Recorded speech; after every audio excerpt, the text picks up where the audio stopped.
Poder estar nuevamente aquí y sobre todo el privilegio de disfrutar de este tiempo donde Dios administra su bendita palabra a cada uno de nosotros.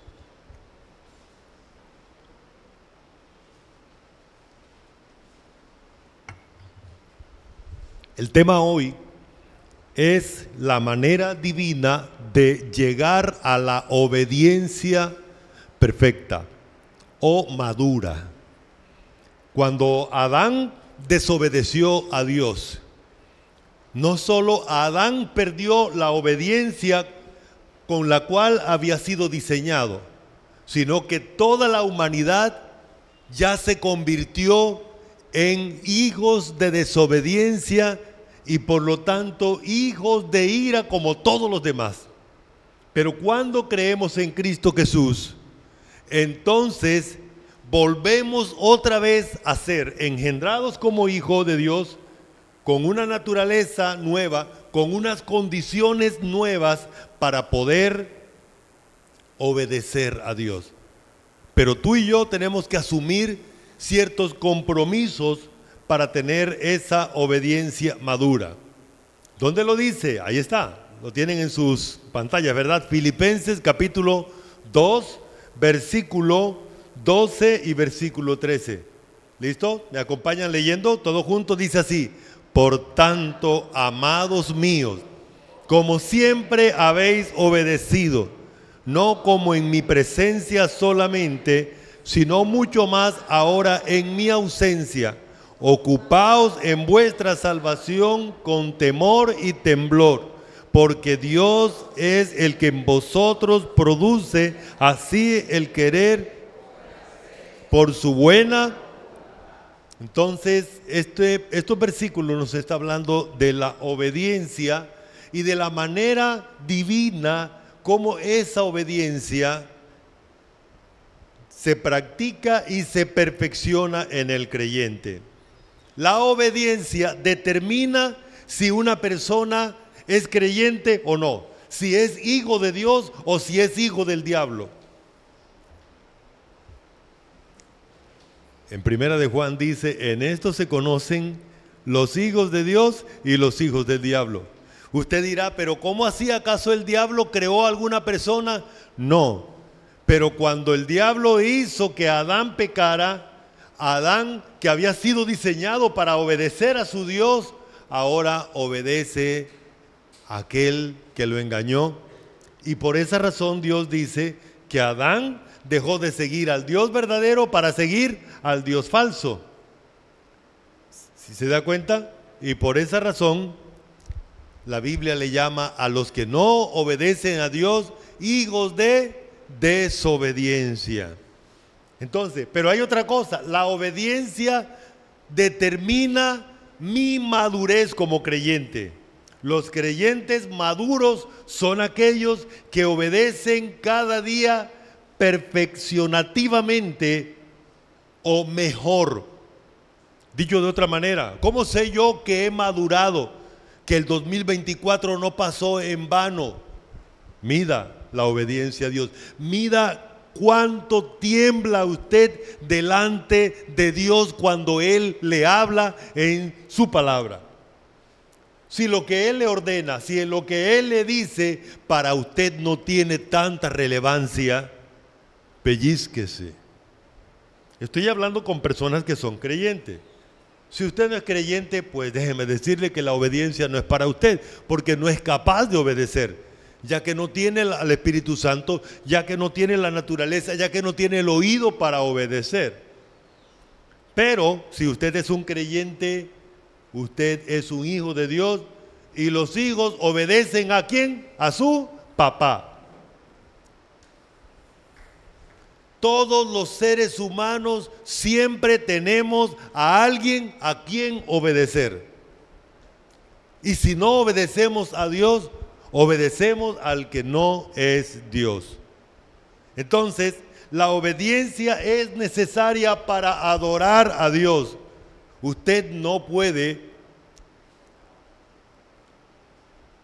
creer que está adorando a Dios y no obedecerle. Otra vez, si usted no obedece a Dios, pues simple y llanamente usted no está agradándole. Otro, si usted no obedece, no ama a Dios, porque para amar a Dios hay que obedecer lo que Él nos. Si usted no obedece, usted no actúa como un creyente o como un justo, porque los justos en esto se conocen a los hijos de Dios y los hijos del diablo. Dice, todo aquel que no hace justicia y que no permanece en la verdad, no es de Dios.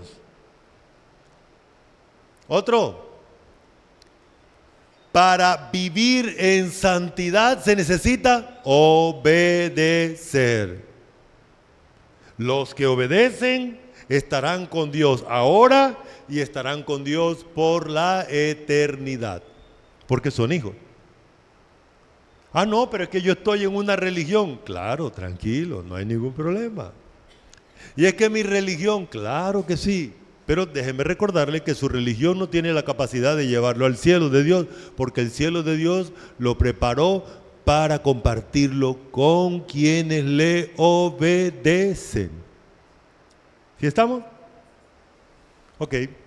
Los no creyentes en la Biblia son llamados hijos de desobediencia e hijos de ira, porque lo que les espera es la ira de Dios. Los creyentes son hijos obedientes, diseñados para obedecer las órdenes, los mandatos de Dios, su Padre, y del Señor Jesucristo. Vamos a terminar con este puntico. Cuando la Biblia habla de Señor, significa que Él es la autoridad máxima. Y los hijos, los creyentes, tienen la capacidad de hoy vivir reconociendo esa autoridad. ¿Cómo? Obedeciendo. La meta de todo aquel que ha creído es cada día perfeccionarse en la obediencia. ¿Cómo hacerlo? Este pasaje nos dice cómo. El primer elemento, la primera manera, cómo Dios nos enseña a obedecer. A propósito de esto, los que son papás,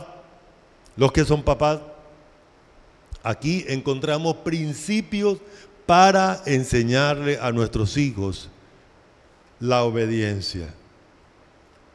Hay papás que no dedican tanto tiempo a enseñarle a su hijo la obediencia a Dios. Déjenme decirles que es la tarea principal, es la mejor herencia que usted le puede dar a sus hijos, entrenarles el oído en obedecer a Dios, porque este mundo, este tiempo de vivir aquí en esta vida es momentáneo, pero la eternidad dependerá de si la persona obedece o desobedece a Dios. Así que la primera manera es obedeciendo cuando yo quiero, ¿verdad? Como a mí me parece. Bueno, los domingos. No, señor, ahí está. Obedeciendo ¿cuándo? Siempre. O sea, en todo tiempo. Ahora, mañana, toda la semana, todo el tiempo. Y quiero pedirles que alguien lea este versículo de 2 de Corintios capítulo 10, versículo 6. 2 de Corintios capítulo 10, versículo 6.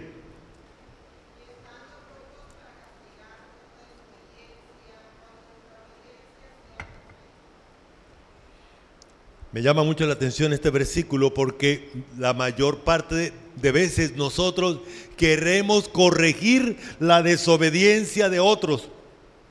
Nos gusta verle la desobediencia a otros. Pero ¿cuándo yo puedo hablarle a otra persona de su desobediencia? Cuando mi obediencia es perfecta, madura.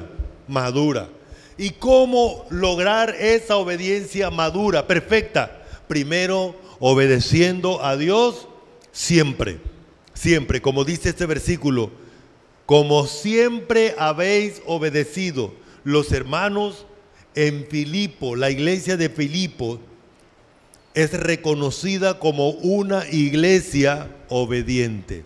¿Qué pasa cuando usted obedece a Dios? Usted se convierte en una autoridad espiritual para otros. ¿Sí estamos? Entonces, la primera manera de aprender o de perfeccionarnos en la obediencia es obedecer a Dios siempre, no cuando yo quiero, no cuando las cosas no salen bien para mí. Muchas veces me toca doblegar mi orgullo para obedecer a Dios, porque Dios dice haga esto y a mi orgullo no le gusta hacerlo. A mi ego no le parece bien. Déjeme decirle algo duro.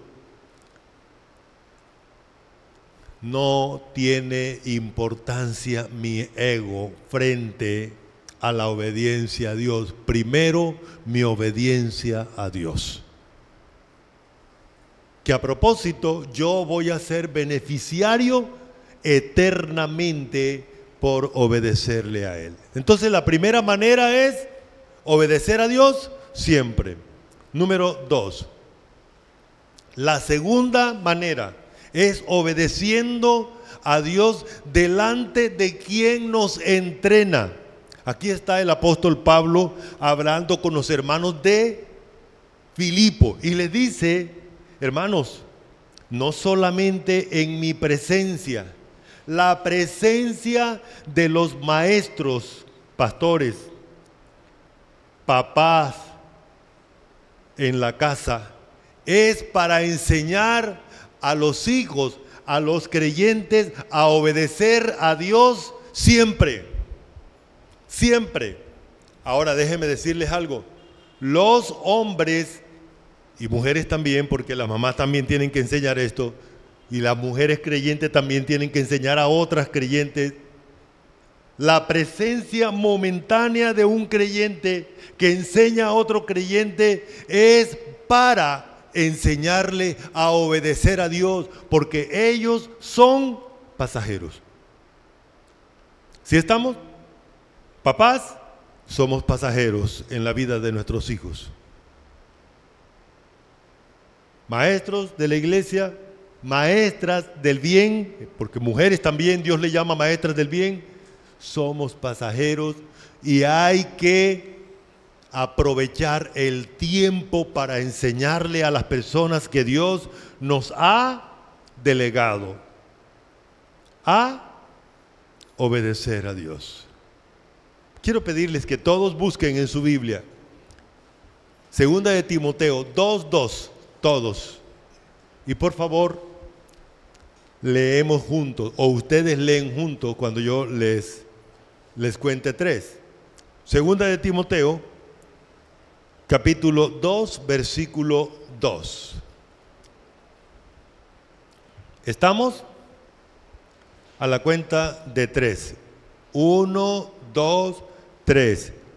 Lo que has oído, esto encarga.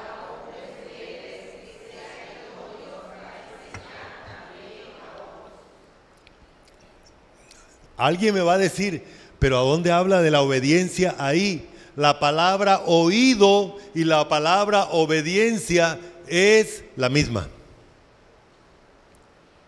O sea, que oír y obedecer es lo mismo.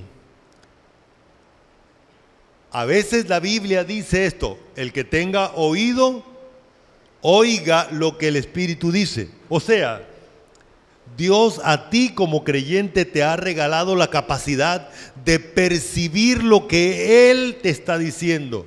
Pero para entenderlo, te toca tomar la decisión de prestar atención, de quitar la atención de cualquier otra parte y dedicarla solo a oír. Los que son docentes aquí,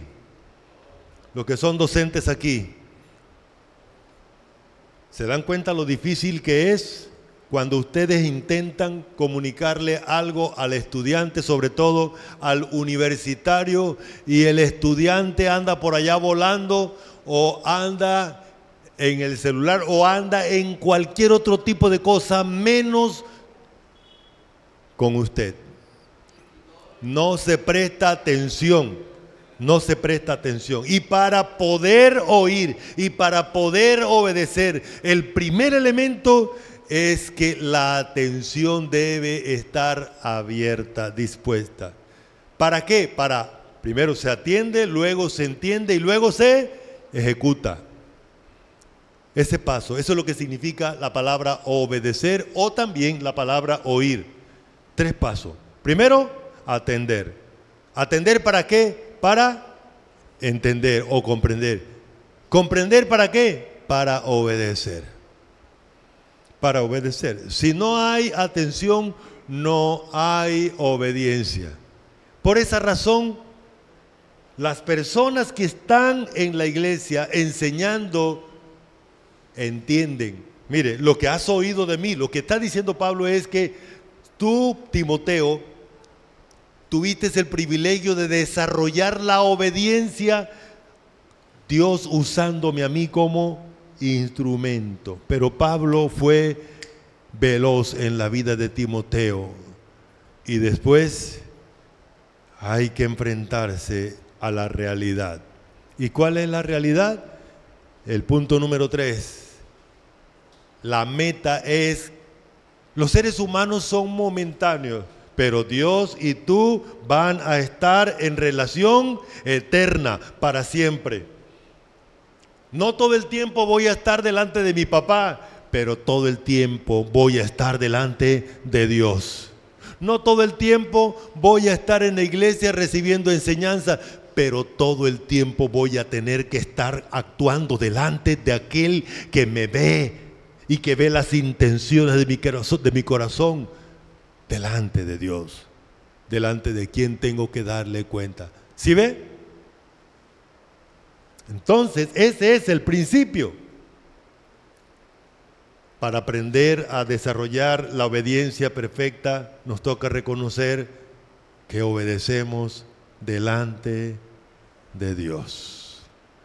Es muy común oír a seres humanos creyentes que dicen, no, pero es que esta autoridad está molestando. Hombre, yo no tengo que ver la autoridad local, sea cual fuese. A un pastor que son asignados para cumplir tenuemente un papel, yo siempre debo fijarme que voy a estar delante de Dios y que no hay manera de esconderme de Él. Por lo tanto, mi obediencia a Dios es lo real. Es lo real. Es Dios y yo. Es Dios y yo. ¿Sí estamos? Este principio es interesante, es importante. Otra criatura es igualmente pecaminoso como yo, pero mi obediencia es y será delante de Dios. ¿Qué importa que piense otro ser humano? ¿Qué importa que piense otro que está en la misma condición que yo? Lo que importa es qué piensa Dios. Al fin y al cabo, el día que esté dando cuenta de mis acciones, no va a estar allí otro ser humano. El que va a estar es Dios, el Señor Jesús. Por eso es tan importante que entendamos este principio. Número 4. La obediencia es lo que la Biblia llama en este versículo ocupados en nuestra salvación. No es que vamos a ganar la salvación, es que nosotros que ya tenemos la salvación, tenemos que demostrar que somos salvos. ¿Y cómo lo demostramos? Por medio de la obediencia. Cuando dice aquí ocupados en nuestra salvación, indica dedicados a la obediencia como principio vital. importante. Lo más importante para tu vida es que obedezcas a Dios. Lo más importante para tu vida es que obedezcas a Dios. Y en esta semana, ¿qué es lo más importante para ti? Obedecer a Dios. La otra semana, la Semana Santa, la no sé qué, cualquier cosa, que obedezca a Dios. Como dijo alguien una vez en broma, pero a veces lo aplicamos. Bueno, yo aquí puedo hacer lo que quiera y nadie me va a molestar porque aquí nadie me conoce. Ajá, ¿y Dios qué?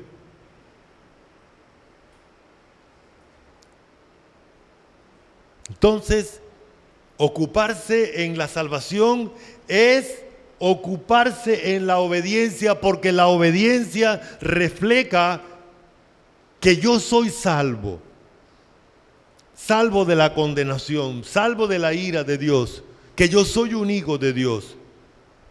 Ocuparse en la salvación es ocuparse a obedecer, que es el principio o la razón de ser hijos de Dios, de ser un creyente. Número 5, obedeciendo con temor. La obediencia sale del temor a Dios, del temor reverente. Yo respeto a Dios. Hay un principio: el que no respeta a Dios no respeta a nadie. El que no tiene temor de Dios, entienda que esta persona puede hacer cualquier cosa. Pero Dios dice en su palabra que con el temor de Dios los hombres se apartan del mal. Con el temor de Dios los hombres tienen miedo de hacer lo que es dañino, lo que es nocivo para ellos y para otros seres humanos. Pero si no tienen temor de Dios, tenga miedo. Las personas que no tienen temor de Dios pueden hacer lo que sea. No tienen límites, a menos que Dios se los ponga. ¿Sí estamos? Por esa razón ve usted las noticias y todo lo que ocurre en las calles, en Colombia y el mundo. Personas que no tienen temor de Dios. Porque el temor de Dios es producido por Dios en el que cree, en el creyente, para frenarle el pecado que la naturaleza pecaminosa produce. La obediencia sale de un creyente que entiende que hay un camino. La palabra temor y la palabra justicia significa que Dios establece un principio, unas rutas, unos parámetros, unos paradigmas, y yo debo tomarlos en cuenta. Eso es lo que la Biblia llama la ley de Dios. Dios establece un camino y me da órdenes: haga esto y no haga esto. Entonces, por eso es que yo no hago las cosas, no porque los seres humanos me están vigilando, aún no por las consecuencias, aunque las consecuencias están incluidas dentro del temor, pero lo que mueve más es el respeto que yo le tengo a la persona divina. Lo respeto a él. ¿Sí recuerdan a José? Una hermosa mujer, la mujer de su amo, lo perseguía y mejor dicho, y estaban los dos solos. ¿Y qué hizo José? Prefirió salir corriendo, medio desnudo, pero corrió a sabiendas. Y después, ¿qué pasó? Lo metieron a la cárcel, porque entonces la mujer lo acusó de que él era el que la estaba violando. Y sin embargo, Dios, mire cómo lo premió y lo sacó, lo libró. El temor de Dios entonces hace que nosotros le tengamos miedo a desobedecer, sabiendo que las desobediencias producen consecuencias. El temor de Dios nos hace ver que si yo desobedezco, eso va a traer daños para mi vida, consecuencias para mí. Y por último, la obediencia viene por temor a desobedecer entonces la persona de Dios. Es a Él. Por eso decía ahorita, el enfoque no está en las consecuencias, aunque ellas están incluidas dentro del paquete. Es por respeto a la persona de Dios. Número 6.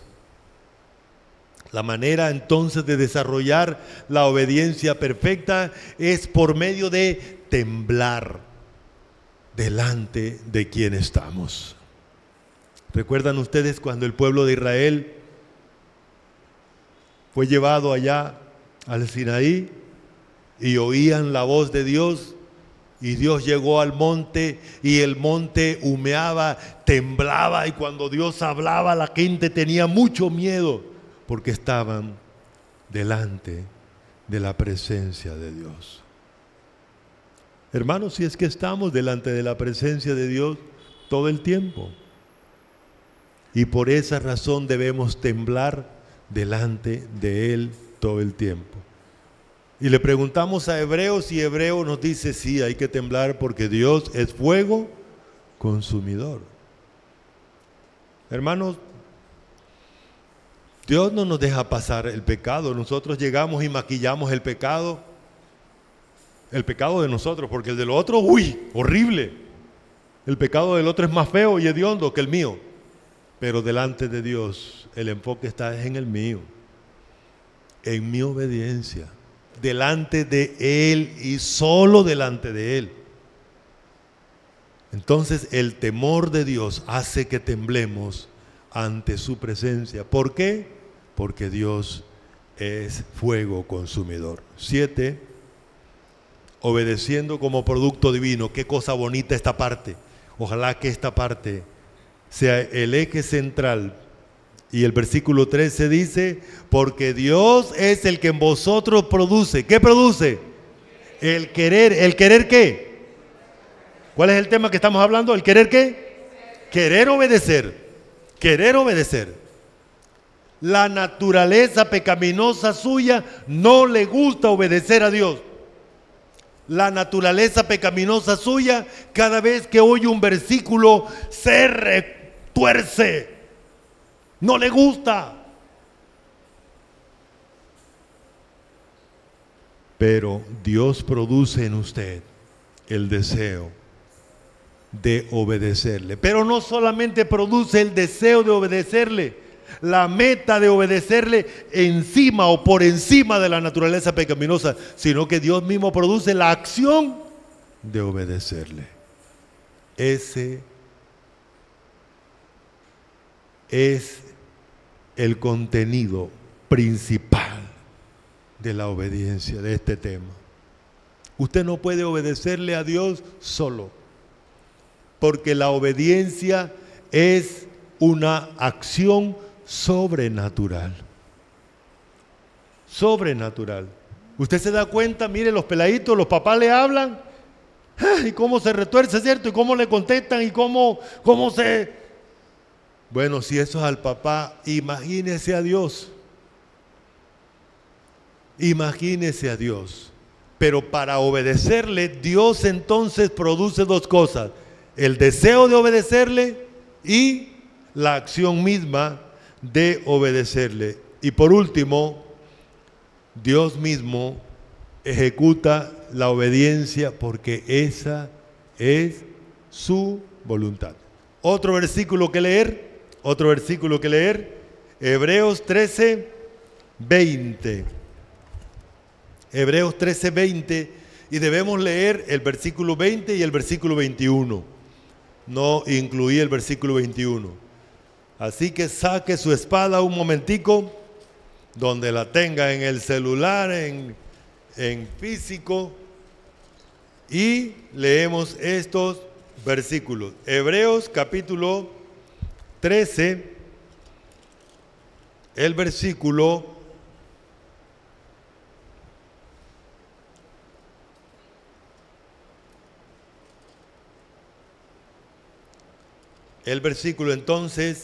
20 y 21. ¿Listos? Dice así: Y el Dios de paz, que resucitó de los muertos a nuestro Señor Jesucristo, el gran pastor de las ovejas, por la sangre del pacto eterno, os haga en toda buena obra, para que hagáis, haciendo lo que es agradable delante de Él por medio de Jesucristo, el cual sea, mire el versículo 21, ¿quién nos va a hacer aptos para obedecerle? ¿Quién nos va a hacer aptos, capaces de obedecerle? Él. Pero ¿cómo lo va a hacer? Haciendo Él mismo en vosotros lo que es agradable. Hay esperanza, hermanos. O sea que no tenemos excusa nosotros como creyentes para no obedecer. Porque Dios mismo produce en vosotros el querer obedecerle y la obediencia misma. Y porque Dios mismo nos hace aptos y Él mismo hace en nosotros lo que es agradable a Él. Concluimos aquí, hermanos. La obediencia evidencia que somos hijos de Dios. La obediencia muestra nuestra sumisión a la autoridad que tenemos sobre nosotros. ¿Quién está sobre nosotros? ¿Quién es el que nos gobierna? ¿Quién es el Señor? Bueno, ya sabemos, es el Señor Jesucristo. Y a Él le debemos obediencia. La obediencia implica el compromiso de entrenarnos en ella hasta perfeccionarla, hasta lograr una vez una obediencia madura. La obediencia es la ocupación de los que somos salvos. La meta es crecer en obedecer a Dios sobre todos. Padre, gracias por el amor, la misericordia que tienes. Nos has salvado para que te obedezcamos. Y es un privilegio para nosotros saber que tú mismo produces en nosotros el deseo de obedecerte y la ejecución de la obediencia, porque a ti te place haciéndolo tú mismo en nosotros. Gracias por tu iglesia. En esta hora, Señor, también quiero recordar a nuestros hermanos que están viajando y pedirte que tu gracia y misericordia les proteja y les prospere en todo. También a tu iglesia, Señor, los proyectos. Quiero también rogarte por cada una de mis hermanas, Señor, en la iglesia. Gracias por la vida de Lala, de Anielson. Gracias también por otras hermanas que tú les has permitido tener este proceso de crecimiento en su familia. Gracias también por los hogares de la iglesia. Gracias por los varones. Gracias por los proyectos que se están desarrollando en la iglesia. Oramos que tú prosperes todo y hagas que cada cosa sea benéfica para tu pueblo. En el nombre de Jesucristo. Amén.